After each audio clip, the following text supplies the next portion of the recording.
some of what's going on. I mean, we've all seen what's going on. I mean, the news has been telling us about all of these protests and riots that have been going on in our cities, all the damage that's been done. And we've told you from the get-go, look for Antifa and their involvement in all of this, in the financing and organization of this, particularly the violent aspects of it. And there was a great clip from Lara Logan. I don't know if you remember her. She was the reporter who was assaulted in the square in Egypt back during one of the spring, the Egyptian Spring or whatever it was called back then, when the Muslim Brotherhood was swept into power.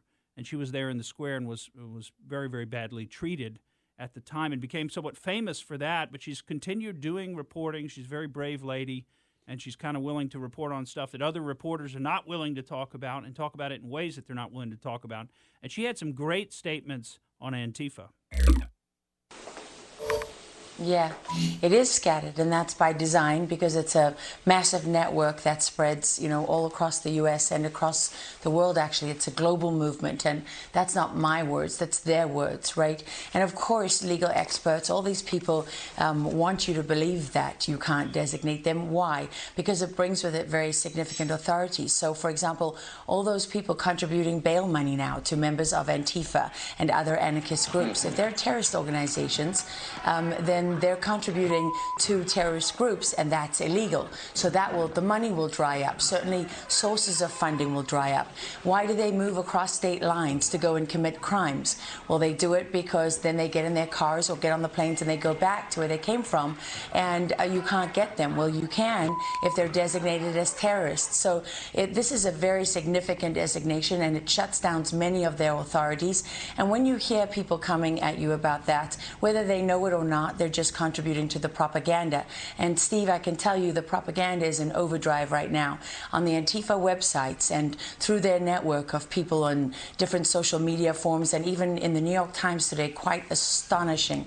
They're literally collecting data and dismissing all of this. What you're seeing in front of your eyes, they're saying is a conspiracy theory. I mean, they've used conspiracy theory. That's an information warfare term that's meant to shut down any conversation and to silence and to intimidate and to get us to self-censor, because we don't want to be accused of being crazy right-wing conspiracy theorists.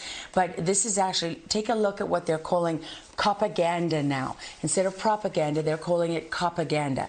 And this is all these messaging that's going out about policemen who are taking a knee. You just showed that on this show, right? That's called propaganda. This is the grossest, most blatant attempt at propaganda I've ever seen. Anyone hugging and kneeling with him is a fool or is doing counterinsurgency. What do we know already from what we've seen over the last few years? Just ask intelligence people, law enforcement. They use the tactics that they accuse you of. So this is their insurgency, right? Mm-hmm. This is their propaganda. And if anyone is in any doubt about what this is really, where this is going, go to their information. I always believe in going to the source, right? Don't take my word for it. You can go to the source too. Right. Have a look at the revolutionary abolitionist movement. What do they want to do here? Liberation is by any means necessary. They're going to destroy the state, police, military, corporations, all who run what they call the American plantation. They'll live in a dignity in a world without prisons. Systems of punishment will be abolished. There'll be no law and no money to protect. So property, they say, is alive. It doesn't belong to anyone.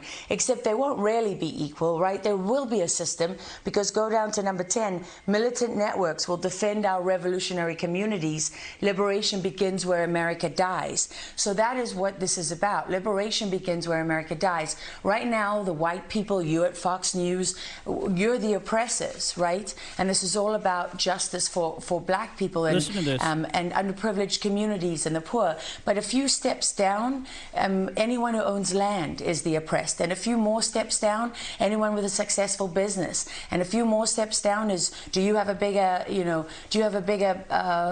property or resources than I do? And every step along the way, we all become the oppressors.